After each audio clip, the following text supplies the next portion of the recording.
여러분, 거북이는 머리가 몸속을 들어왔다 나왔다 합니다. 원래 그런 게 아니었답니다. 원래는 거북이도 머리가 몸 바깥에 나와 있었는데 어떻게 머리가 몸속에 들어가게 됐느냐? 자, 그걸 지금부터 알려드리겠습니다. 거북이는 늘 불평불만 속에 살았습니다. 땅을 느릿느릿 걸어다니면서 하늘만 쳐다보면 황새들이 하늘을 나는 모습이 너무 부러워서 늘 불평했습니다. 왜 나는 이렇게 돌덩이처럼 생겨가지고 이렇게 땅을 느릿느릿 기어다니고 하늘도 못 나고 내 신세가 왜 이러냐고, 왜 나는 이렇게 태어났어야 하냐고 늘 자기 원망을 하고 살았는데요. 어느 날 황새 부부가 이 거북이가 사는 이 강가에 놀러 왔습니다. 거북이는 황새 부부에게 나를 좀 날게 해달라고 부탁을 하는데, 황새 부부는 거북이 주제에 어디 하늘을 난다고 하는 거냐고 야단을 쳤습니다. 그랬더니 거북이가 얼른 우렁이 2마리를 잡아가지고 황새에게 먹이로 선물하고는 제안을 했습니다. 이 나뭇가지 가운데를 내가 물고 있을 테니까 황새 부부가 나뭇가지 양 끝을 입으로 물고 날면 자기도 따라 날 수 있지 않겠느냐. 근데 이 황새 부부가 일단 우렁이를 먹었기 때문에 해줄 수밖에 없었습니다. 실제로 이 거북이가 하늘을 날게 된 겁니다. 처음에 하늘을 날 때는 나 같은 돌덩이가 하늘을 날다니 감사해라 이랬는데 점점 높이 날수록 마음이 바뀝니다.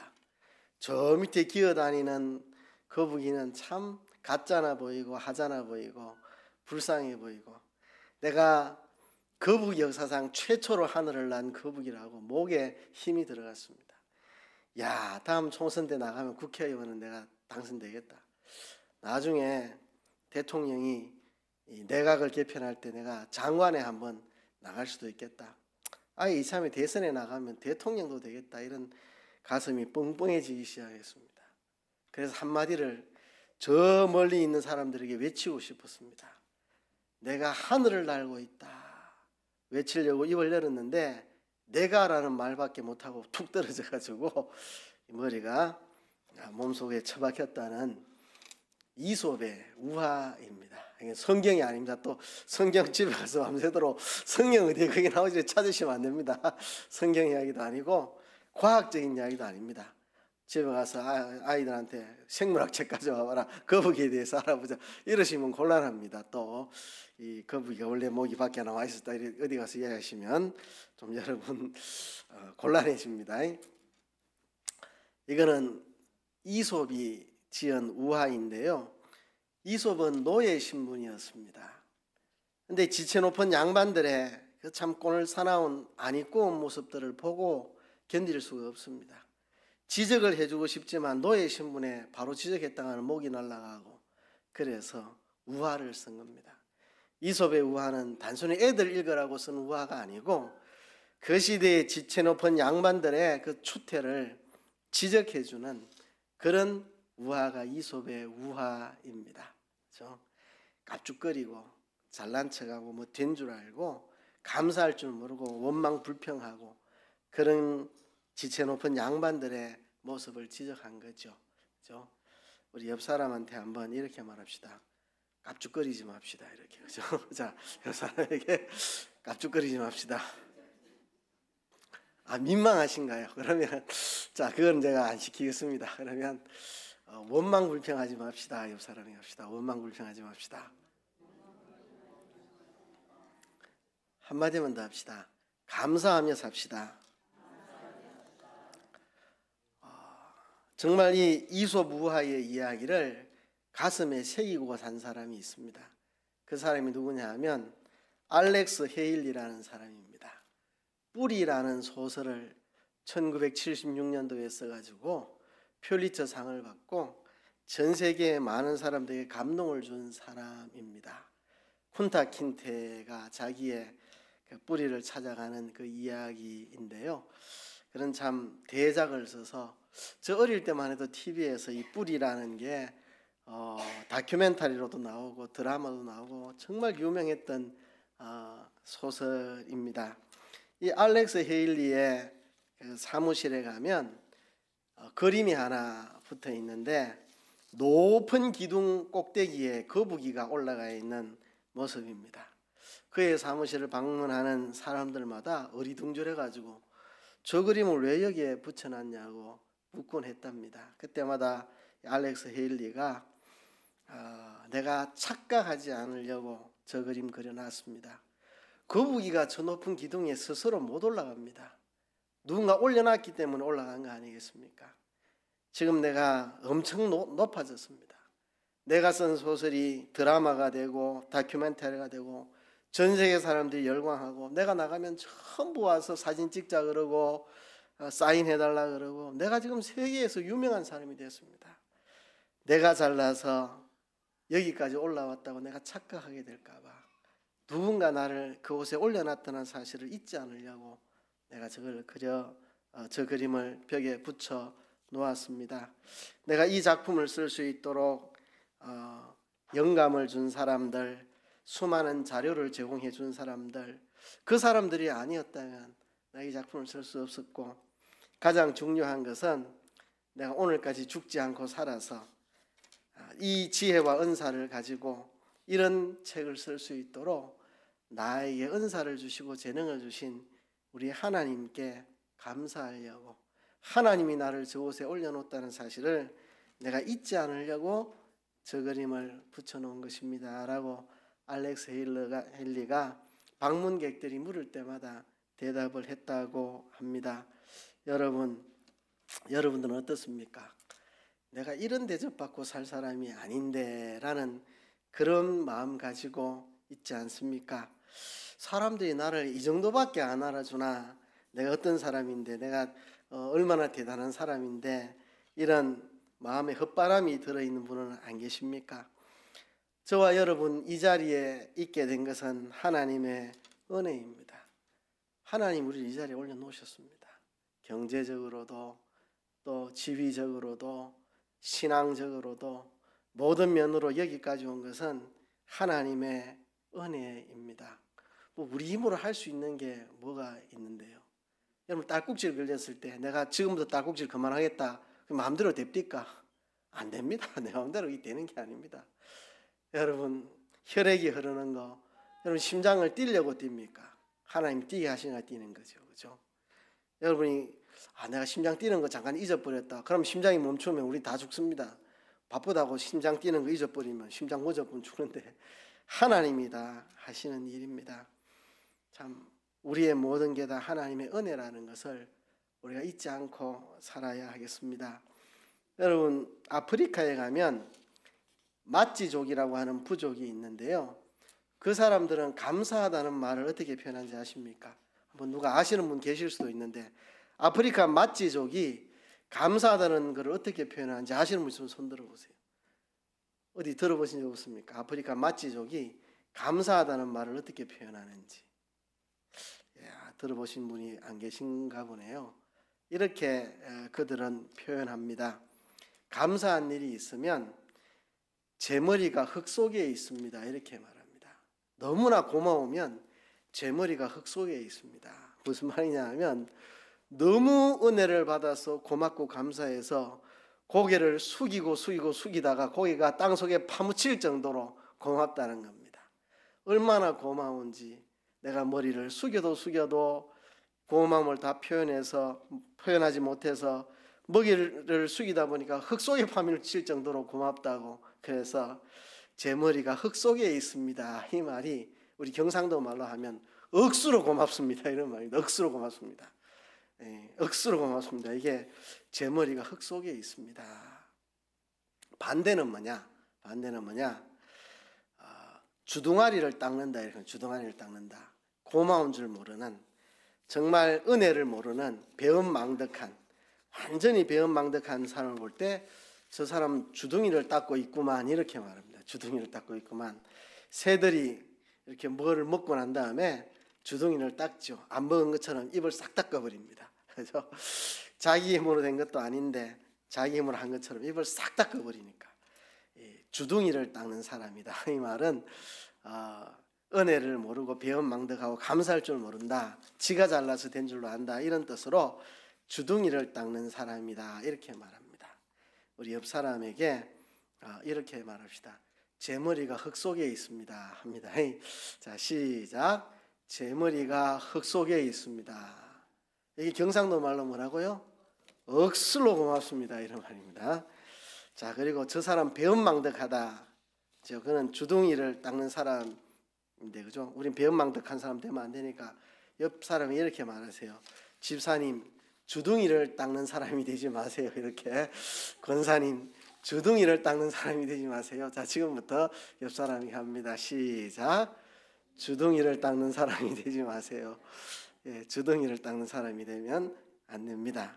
자, 그러면 우리 머리가 흙 속에 있는 사람, 주둥이를 닦는 사람이 되지 않으려면, 우리가 주둥이를 닦지 않고 우리 머리가 흙 속에 있는 사람이 되려면 어떻게 해야 되는가? 오늘 그 이야기를 시편 50편 23절 한 절을 가지고 여러분들하고 나눌까 합니다. 자, 먼저 오늘 본문을 통해서 왜 감사해야 하는가라는 질문에 답을 해보겠습니다. 오늘 본문에 왜 감사해야 하는가를 두 가지로 말씀을 합니다. 첫 번째로 왜 감사해야 되느냐? 하나님을 영화롭게 함으로. 오늘 본문이 그렇게 말했잖아요. 우리 다 같이 한번 합독을, 한 절이니까 합독을 한 번 더 합시다. 시작. 감사로 제사를 드리는 자가 나를 영화롭게 하나니 그 행위를 옳게 하는 자에게 내가 하나님의 구원을 보이리라. 아멘. 감사로 제사를 드리는 자가 나를 영화롭게 하나니, 감사의 제사를 드릴 때 하나님이 영광스러워진다는 것입니다. 여러분, 뭘로 하나님을 영화롭게 하겠습니까? 헌금을 많이 하면 하나님 영광스럽겠습니까? 그것보다 감사를 드리는 게 하나님을 영화롭게 합니다. 교회에서 봉사를 많이 하면 하나님을 영화롭게 하겠습니까? 그것도 맞습니다. 그러나 그것보다 감사를 드릴 때 하나님이 영화롭게 됩니다. 하나님이 제일 기뻐하시는 게 뭘까? 감사하는 겁니다. 감사하는 거. 그렇죠? 우리가 감사할 때 하나님이 흐뭇해하시고 기뻐하시고 만족하십니다. 반대로 하나님이 싫어하는 게 뭐겠습니까? 감사할 줄 모르는 거, 주둥이를 닦는 거, 그죠? 주둥이를 닦는 거. 하나님이 정말 우리를 보실 때 안타깝고 속상한 거, 참 우리가 하나님 자녀들인데 하나님 자녀들이 원망하면 하나님이 안타까워하고 속상하시고, 내 자녀가 저렇게 원망이나 불평이나 하고 산다 망신스러워 하실 것입니다. 하나님의 영광을 가리는 일이 바로 성도가 불평불만하는 겁니다. 성도들은요, 내일 곧 죽어도 감사하다가 죽을 사람이 성도들입니다. 오늘 죽어도 천국에서 깨어날 사람인데, 여러분, 우리가 돈 가지고 할 수 있는 이 세상에 뭐가 있는데요? 생명을 1초나 연장할 수 있습니까? 사람의 마음을 얻을 수 있습니까? 돈 가지고 할 수 있는 일이 정말 제한적입니다. 그렇죠? 남들 짜장면만 사 먹을 때 나는 짜장면에 탕수육까지 곁들여 먹을 수 있는 거, 이런 건 돈 가지고 할 수 있습니다. 그것밖에 못합니다. 돈 가지고 뭘 할 수 있다고요? 그렇죠? 우리가 할 수 있는 일이 아무것도 없습니다. 다 하나님의 은혜입니다. 은혜. 그런 우리가 돈으로 천국을 가겠습니까? 구원을 얻겠습니까? 영생을 얻겠습니까? 참 하나님께서 우리 모두에게 돈과 비교할 수 없는 영원한 영생을 주셨는데, 우리는 곧 죽어도 감사하며 죽을 사람이죠. 그렇죠? 우리는 당장에 무슨 불치병에 걸려가지고 한 달 안에 죽는다 해도 우리는 감사하고 살아야 될 사람입니다. 죽으면 천국 갈 사람들이니까 우리가 그것을 망각해서는 안 됩니다. 그래서 우리가 구원받은 자로서의 감사를 드릴 때 그때 하나님이 영광스러워지는 겁니다. 저와 여러분들 속에 구원받은 기쁨이 가득할 때, 그래서 안 믿는 사람들이 볼 때 저 사람은 뭐가 그래 좋노? 내보다 돈도 적은 것 같고 집안 형편도 안 좋은 것 같고 몸도 내보다 안 건강한 것 같은데 저 사람은 뭐 저렇게 행복하노? 이럴 때 하나님이 영광스러워지는 겁니다. 이럴 때 하나님이 영광을 받습니다. 야, 하나님을 믿는 게 저렇게 좋나? 참 하나님을 믿는 게 저렇게 행복하나? 그럴 때 하나님이 영광을 받으십니다. 성도가 짜증내고 불평하면 하나님이 참 부끄러워하시겠죠. 내 자녀가 저러고 있다. 얼마나 하나님이 마음이 아프겠습니까? 원래 불평불만은 마귀가 하는 겁니다. 마귀가 어떻게 마귀가 됐습니까? 원래 천사인데 타락한 천사가 마귀가 된 겁니다. 어째 타락했습니까? 하나님 한 분에게 영광을 돌리는 자기의 신분에 불만을 품고, 왜 하나님 한 분만 저런 영광을 받아야 되나? 나도 저런 영광 받으면 안 되나? 이렇게 하나님을 반역하고 불평불만으로 하나님을 반역하고 쫓겨나서 된 게 마귀잖아요. 타락한 천사죠. 말틴 루터는 말하기를 마귀는 만성적인 불평불만 분자다 이런 말했습니다. 마귀는 만성적인 불평불만 분자다. 그 마귀가 인류 시조에게도 불만을 심었습니다. 하나님 저 선악과 먹지 말라더나. 처음에는 뭐 만족했는데 동산에 있는 선악과 빼고는 다 모든 과실을 먹어도 되니까 만족했는데 마귀가 자꾸 불판을 심으니까 에이씨 저건 왜 못 먹게 하노? 이렇게 불만이 생기기 시작을 하고 나중에는 선악과를 먹게 됐잖아요. 마귀는 우리 안에 불평불만을 심는 자입니다. 인류의 모든 비극이 불평불만에서 나옵니다. 불평불만에서. 어떤 형편이든지 감사하면 얼마든지 행복하게 살 수 있는데, 부부끼리도 서로 불평불만하면 그때부터 이제 가정이 찌등찌등하는 거죠. 교인들도 마찬가지입니다. 교회 와서 불평불만하기 시작하면 이제 교회가 찌등찌등해집니다. 교회가 크든 작든 뭐 교회 형편이 어떻든 하나님이 살아계시고 교회 그리스도께서 교회의 머리이시고 하나님이 이곳에 임재해 계시고 우리와 함께 계시고 우리가 십자가의 피로 구원받았고 우리가 교회 와서 불평할 게 뭐가 있습니까? 그렇죠? 예수 믿고 죄 사함 받았는데 근데 교회 와서 불평하기 시작하면 이제 한도 끝도 없는 겁니다. 여러분, 이 땅에 지옥의 문화와 천국의 문화가 있습니다. 불평불만은 지옥의 문화입니다. 감사는 천국의 문화입니다. 예수 믿고 구원 얻어놓고 천국 문화로 살아야지 지옥 문화로 산다는 게 이게 말이 됩니까? 불평불만은 지옥의 문화인데 구원받은 하나님의 자녀가 지옥 문화를 익혀갖고 불평불만으로 살아가면 이 참 얼마나 불행합니까? 하나님의 영화롭게 되는 게 아니고 하나님이 망신스럽게 여기는 거죠. 하나님을 영화롭게 하는 제물은 감사입니다. 감사가 빠진 봉사 다 헛일입니다. 헛일. 저는 봉사하는 일이 귀하다고 생각합니다.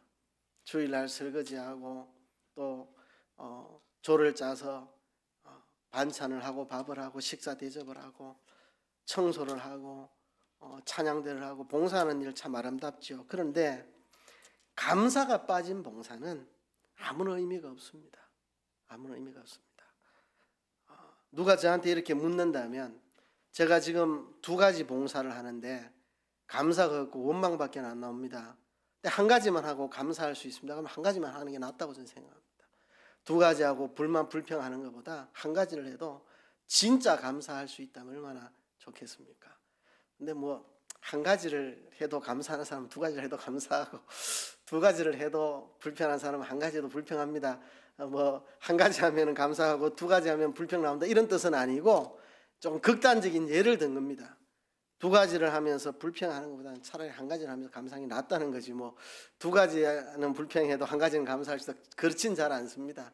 한 가지 일하면서 감사한 사람 10가지 해도 감사하고 한 가지 불평하는 사람 10가지도 불평하는 건 건데 극단적으로 말하자면 그렇다는 겁니다.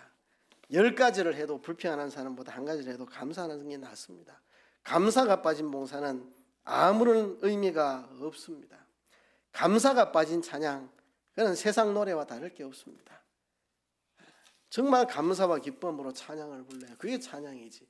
감사하는 마음이 없이 그건 무슨 찬양입니까? 그냥 노래죠. 그렇죠? 감사가 없는 기도, 그건 주문입니다. 주문. 빌립보서에 분명히 말했습니다.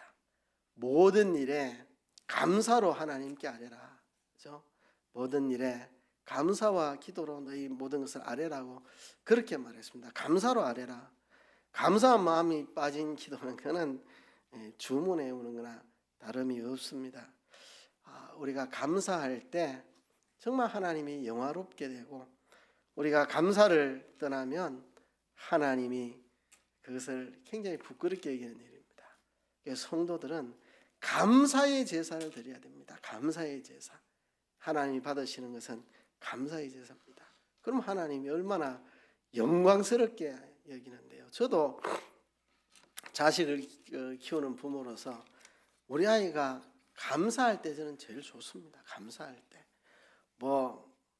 이제 학교 다닐 때 어떨 때는 좀 놀아가지고 성적이 떨어질 때도 있고, 그러면 형편없는 점수 받아올 때도 있고, 그런 건 저는 크게 신경 안 썼습니다. 박수 쳐주고 그래 잘했다. 그래서 우리 집에는 시험 잘 쳤나 이런 거 안 묻기로 했습니다. 시험 치고 오면 이렇게 묻습니다. 시험지 잘 봤나 이래 묻습니다. 시험 잘 봤나 못 묻게 제가 법을 정했습니다. 우리 집에 집사람하고. 아무도 우리 집에 애들이 시험 치고 왔을 때 시험 잘 봤냐 이래 묻지 않기로. 시험 못 봤는데 그럼 얼마나 주눅들겠습니까? 그래서 시험지 잘 봤나 이래 묻습니다. 그러면 오늘 시험지 잘 보이대요. 시력이 좋아서 이렇게 웃고 넘어갑니다. 성적에 대해서 우린 말 잘 안 합니다. 우린 그런 거 크게 개의치 않았습니다. 근데 이제 애들이 불평하면 제가 이야기합니다. 감사해라, 감사해라. 그렇죠? 항상 기뻐하고 짜증내지 말고, 그렇죠? 할 말이 있으면 웃으면서 말하고, 뭐 해달라는 거 있으면 짜증스럽게 이거 왜 안 해주세요 이래 말하면 안 된다. 웃으면서 이거 해주실 수 있어요 이렇게 웃으면서 말해. 똑같은 이야기를 막 짜증내면서 웃으면서 해라. 감사한 마음으로. 우리 집에는 제일 언급하는 게 이 짜증스러워하는 거. 우린 제일 좋아하는 거 우리 집에는 감사합니다. 그렇죠? 그래서 우리 집에 제가 그 가문을 정했는데 모든 일에 감사하고, 그렇죠? 모든 일에 열심하고, 모든 사람 사랑하고. 우리 집 표어입니다. 모든 일에 감사하고, 모든 것에 열심 내고, 모든 사람 사랑하고. 감사해야 돼. 감사하는 거. 저도 우리 아이들이 감사하는 거 제일 좋습니다. 고마운 거는 이렇게 우리 아이들 키울 때 돈 많이 들여가 안 키우고 진짜 돈 안 들여서 키웠는데 애들이 불만 안 하고 감사하니까, 왜 나를 이렇게 키워서 일 안 하고 저는 감사합니다. 이래 자라면 감사합니다 하니까 저는 아버지로서 이러면 그냥 감사하고 영광스러운 거죠.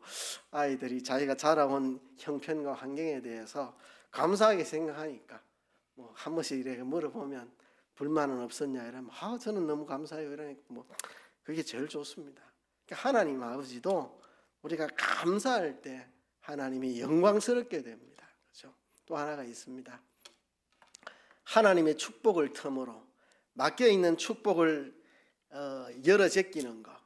축복의 물이 지금 가두어져 있는데 그게 탁 터져서 내게 몰려오도록 하나님의 축복을 터는 것이 바로 이 감사입니다. 오늘 본문 하반절은 이렇게 말합니다. 그 행위를 옳게 하는 자에게 내가 하나님의 구원을 보이리라 그랬습니다. 여러분 여기에 이스라엘 사람들의 이 히브리어의 병행법을 잘 알아야 되는데 항상 그 성경은 이런 표현 씁니다. 두 번 반복해서 말합니다. 그죠? 감사로 제사를 드리는 자가 나를 영화롭게 하나니 그 행위를 옳게 하는 자에게 내가 하나님의 구원을 보이리라. 이렇게 두 번 똑같은 이야기를 두 번 합니다. 조금 내용을 바꾸어서 이게 이제 히브리의 병행법인데요. 자, 앞에서는 감사로 제사를 드리는 자라 했고 뒤에는 그 행위를 옳게 하는 자라고 말했습니다. 이게 지금 대꾸를 이루는 건데 반대의 이야기를 하는 게 아니고 같은 이야기로 대꾸를 이루는 겁니다. 그러니까 감사로 제사를 드리는 게 그 행위를 옳게 하는 자라는 말입니다. 감사로 제사를 드리는 것이 그 행위를 옳게 의롭게 하는 것이다. 여러분 감사를 드리는 것은 단순하게 그냥 고마워하는 정도가 아니고 하나님 보시기에 그 행위를 옳게 하는 것입니다. 이게 옳은 길이고 바른 길이고 의로운 길이라는 겁니다. 그래서 일부러 앞에서는 감사로 제사를 드린 자라고 말했지만 같은 이야기를 뒤에서는 그 행위를 옳게 하는 자라고 말합니다.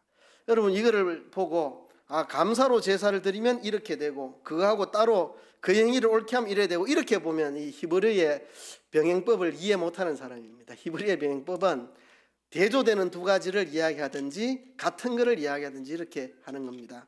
같은 겁니다. 감사로 제사 드리는 자를 다른 말로 하면 그 행위를 옳게 하는 자. 하나님이 감사로 제사하는 자를 옳게 보는 겁니다. 의롭게 보는 겁니다. 감사하는 자를 하나님이 네가 옳은 자다, 네가 의로운 자다, 이렇게 하나님이 평가를 하신다는 거죠. 그 행위를 옳게 하는 자에게 내가 하나님의 구원을 보이리라. 하나님의 구원을 보이리라. 하나님의 구원의 문을 여신다는 거죠. 가장 큰 축복입니다. 구원의 축복이 가장 큰 축복이죠. 감사로 제사 드리는 자, 다른 말로 그 행위를 옳게 하는 자에게 내가 하나님의 구원을 열어 보여주겠다. 하나님의 축복을 다 우리에게 열어주시는 겁니다. 여러분, 놀라운 것입니다. 감사가 하나님의 축복의 문을 여는 것입니다. 감사는 구원의 문을 우리에게 열어주는 것입니다. 여러분, 이렇게 감사가 소중한 것입니다. 카네기가 말하기를 이렇게 말했습니다. 지금 세상에서 온갖 비극, 교회의 비극, 가정의 비극, 사회의 비극, 국가적 비극은 가진 것에 대해서 감사할 줄 모르는 데서 비롯된 것이다, 이렇게 말했습니다. 카네기가. 온갖 세상의 비극들은 다 가진 것에 대해서 감사할 줄 모르는 것에서 온다. 여러분, 가진 것에 대한 감사에서부터 하나님의 축복이 몰려옵니다. 이스라엘 백성들이 이거를 못했습니다. 가나안 땅에 그들을 심어주셨는데, 애굽에 종살이하는 그들을 해방시켜 가나안 땅에 보내주셨는데, 가나안 땅에 가가지고 하나님 감사합니다, 이 은혜를 어떻게 갚겠습니까, 이래 살아야 되는데 이들이 감사를 금방 잊어버렸습니다. 그리고 불평이 싹 트기 시작합니다. 저 이방 민족들은 바알신 섬겨가지고 농사도 잘 되고 하는데 우리는 이거 뭐냐고, 우리도 바알신 섬기자고, 이렇게 불평불만, 하나님께 감사할 줄 모르고 하나님 잊어버리고 하나님 덩져버리고 그렇게 해버렸습니다. 주제를 잃어버리고 애굽의 노예이던 그들을 하나님이 구원하셔가지고 가나안 땅에 심어주셨는데 이들이 주제 파악을 못했습니다. 얼마 전에 새벽기도 때 에스겔에 그런 본문이 나왔습니다.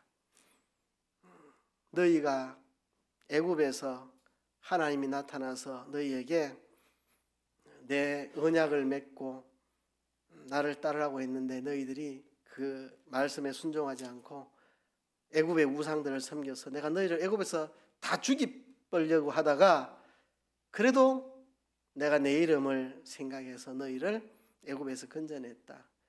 그런데도 너희들이 감사할 줄 모르고 시내산에서 언약을 맺었건만 그 언약을 버리고 광야에서 우상을 섬기고, 그래서 내가 광야의 신들을 다 죽여버리려고 했지만 내 이름을 생각해서 내 영광을 생각해서 너희들을 광야에서 살려두었다.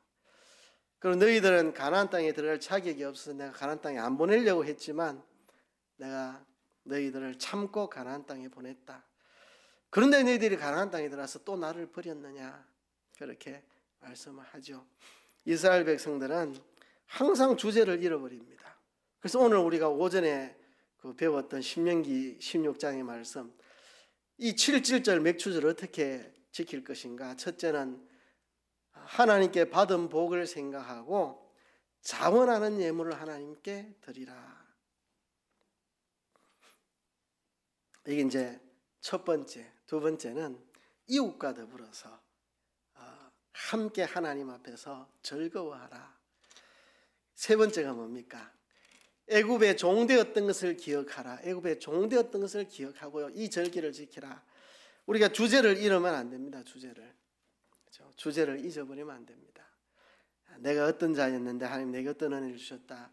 그럴 때 이제 감사가 나오고, 이 감사가 있을 때 이제 하나님의 축복의 문이 닫히지 않고 항상 열리게 되는 것입니다. 유대인들의 속담에 가장 현명한 사람은 감사를 하는 사람이다. 가장 강한 사람은 자신을 이기는 사람이다. 여러분, 감사하는 것이 이 세상에서 가장 현명하고 행복한 사람입니다. 신앙인의 표지가 바로 감사입니다. 감사. 우리가 감사할 때 하나님이 축복을 우리에게 내려주십니다. 그럼 이제 어떻게 감사해야 되느냐? 이건 이제 성경 오늘 본문하고 관계없이 성경 전반적인 내용 속에서 몇 가지 생각해 봅니다.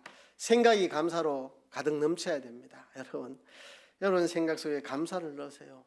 여러분 집에 혼자 있을 때 뭐 생각합니까? 이것도 불평 저것도 불평, 저 사람도 못마땅하고 이 사람도 못마땅하고 그래 생각하고 계십니까? 아니면 이것도 감사 저것도 감사. 집에 홀로 밤을 지샐 때 무슨 생각이 여러분 마음속에 있습니까? 이것도 속상하고 저것도 속상하고 이것도 화나고 밤새 그래 보냅니까? 이것도 감사 저것도 감사 이것도 감사 이래 보냅니까? 여러분 생각 속에 하나님의 감사가 가득 찼으면 좋겠습니다. 영어로 생각한다는 것을 영어로 생각하다 think라고 말하죠. 감사하다는 말은 thank라고 말합니다. 이 두 말이 어원이 같은 데서 나온 말이라고 합니다. think, thank, 생각, 감사 말이 비슷한데 같은 어원에서 나왔다. 그렇죠? 예. 우리의 생각이 감사로 가득 차야 됩니다. 하나님의 은혜를 생각하면 감사가 나옵니다. 생각하는 데서 감사가 나옵니다. 하나님의 은혜를 자꾸 생각하면 자꾸 감사가 나오죠. 그래서 think, thank, 생각과 감사가 같은 어원이라고 하죠. 우리가 하나님의 은혜를 자꾸 생각하고 감사로 우리 생각 속을 채우도록 그렇게 해야 합니다. 두 번째는요, 말이 달라져야 됩니다. 우리 감사합니다가 입에 배야 됩니다. 입에 배야 돼요. 이런 말 요새 조금 조심스러운데요. 중국 사람 들으면 좀 기분 나쁘겠지만 제가 이제 10몇 년 전부터 중국 선교를 이렇게 하면서 거기 가서 제가 조금만 공항에서 중국 그 직원들이 조금만 배려하거나 뭐 있으면 내가 감사하다고 이제 물론 우리말로 하는 게 아니고 이제 중국어나 영어로 이제 감사하다는 말을 하면 어떨 때는 약간 저 사람은 돌았나 왜 저러나 이런 표정으로 가요. 그 통역자한테 물어봤어요. 내가 감사하다 했는데 그럼 뭐 반갑게 맞아주고 하면 되지 이상하게 쳐다보고 가냐 이랬더니 여기 문화는 감사를 표현하는 문화가 잘 안 돼 있어서 요 정도 사소한 일에 감사하다고 말하는 사람이 아무도 없다. 근데 외국인이 와가지고 이런 아무 일도 아닌데 감사하다고 그만큼 이렇게 기쁨으로 말하니까 어리둥절해서 적하는 거다 이렇게 통역자가. 이 동네는 그런 일 가지고 누구도 감사하다고 말하지 않는다. 그런데 네가 목사님이 감사하다 하니까 저 사람은 당황스러운 거 아니냐 이렇게 이야기를 하더라고요. 그래서 야 문화가 안 돼 있구나. 사소한 일에도 감사하다고 이렇게 말하는 게 얼마나 좋은 일인데 이분들은 그런 문화가 아직 안 돼 있구나. 그런 거를 이제 느꼈습니다. 뭐 우리나라도 뭐 그래서 우리나라 많이 좋아지고 있고 또 많이 좋아진 것 같습니다. 지금은 그죠? 우리가 감사가 입에 달려 있고 늘 입에서 감사가 나오도록 그냥 툭 치면 못 모르고라도 감사해요 이런 나올 수 있도록 우리 말이 좀 감사로 좀 가득 차야 안 되겠나 생각을 합니다. 세 번째는요, 감사를 삶으로 표현해야 됩니다. 가끔 감사하다는 말은 많이 하는데 진심이 아니고 입에 발린 말로 하는 사람들도 적지 않게 있습니다. 그래서 세 번째를 붙였습니다. 감사를 삶으로 표현하는, 진짜 감사가 삶으로 좀 묻어나야 되죠.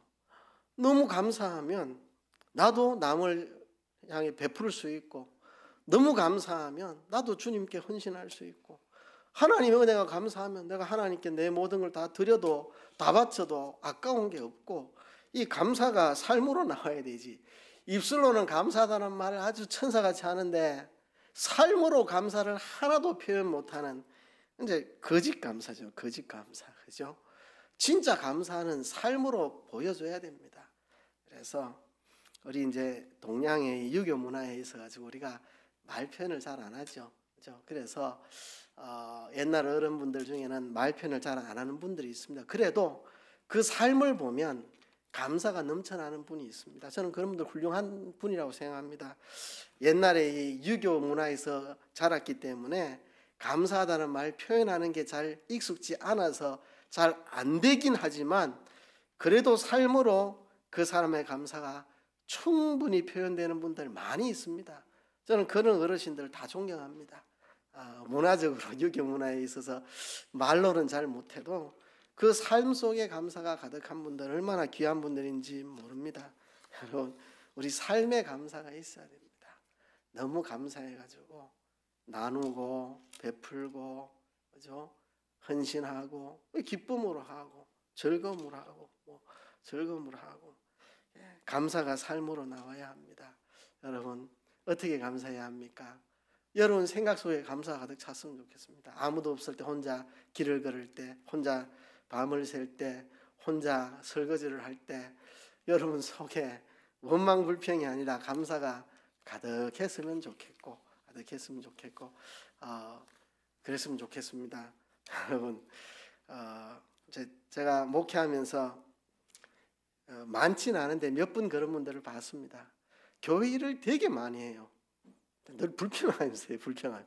그래서 다들 저분은 교회 일을 누구보다 많이 하는데 불평으로 닦아먹는다. 불평만 안 하면 참 복될 텐데 그렇게 수고하고 불평으로 닦아먹는다. 이런 분들이 있습니다. 있어요. 막 불평 툴툴 하면서 이렇게 일을 많이 하는 분, 그러지 마시고 여러분 생각 속에 감사가 가득하고 말에 좀 감사가 넘쳐나오면 좋겠어요. 저도 이번에 이제 그동안 바빠서 정리 못했던 제 컴퓨터 속의 사진들을 좀 정리하면서 제가 깜짝 놀랐습니다. 지난 7년 반 동안 내가 이렇게 일을 많이 했나? 일한 사진을 보고 제가 기절하는 줄 알았습니다. 이렇게 험한 일들을 많이 했나? 지금 생각하니까 저걸 어떻게 했나 싶은 험한 일들을 많이 했는데 저 감사로 했습니다. 원망 없이 기쁨으로 했습니다. 참 힘든 일이 있어도 그래서 저는 기뻐요. 제가 그 일들을 불평 속에 했다면 참 비운의 인생인데 저 그거 다 감사하면서 했습니다. 즐거운 마음으로 감사한 마음으로. 그래서 우리 말에 감사가 있어야 되고, 그리고 감사의 삶이 표현되어야 됩니다. 우리 삶으로 감사가 나타나는 그런 우리들이 되어야 되겠습니다. 우리 이 시간 한번 하나님께 기도합시다. 하나님, 우리 생각에 감사가 가득하게 해주세요. 우리 말에 감사가 가득하게 해주세요. 감사가 우리 삶으로 나타나게 도와주세요. 그래서 하나님이 영광을 받으시게 해주세요. 다 같이 통성으로 기도합니다.